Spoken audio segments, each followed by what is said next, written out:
Wednesday, 28th of February 2024, Ghana's parliament passed a bill on human sexual rights and family values, also known as Anti-LGBTQ bill. Now, this bill makes it illegal for individuals to identify as LGBTQ. It also criminalizes individuals who propagate, advocate, and fund for LGBTQ activities.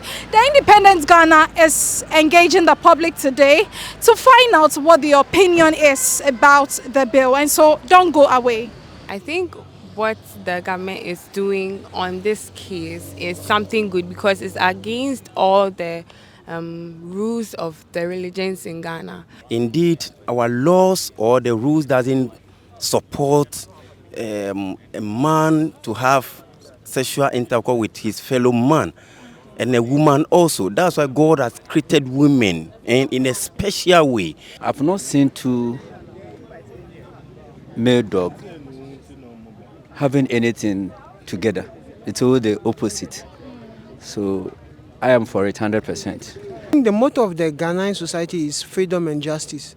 So now passing the bill so that people that fund the LGBTQ plus bill will not be able to do it. I think for me, they want to protect maybe the children, but if they want to, go on the right way for the freedom journey, I think that they are just breaking the freedom liberty of some people. That's what I think. Yes. Our culture doesn't encourage some of these things. So why we, in our time, should we bring this kind of thing?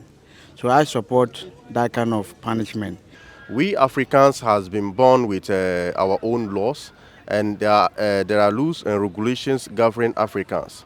It's not everything from the Westerners that we need to adopt here in Africa. If Arab country Hong Kong say we oba kwa akoda ananse sei Bible mu asem wo abekwati no me feel say na wonni adwen ana yanyi wontum ba bia me fuare aban kan so mlana aban de aban de me so me fua so enye so oba na oba beda na be ma ne be ma beda Bible ko etia enye nya aban agia to se enye ne de enye se be aponche kura enyo ne nyanko aponche be manda ama se ode pa ya tete mentia se de ntia yankopon ye nyina ye wo hoye ye gi yankopon de wabo nipa wabo oba ne be ma obo bia mienu. Right, so Ghanaians are in support of the bill that has been passed by Parliament, criminalizing activities and persons who identify as LGBTQ. My name is Amanda Kate, reporting for the Independent Ghana. Dome, Accra.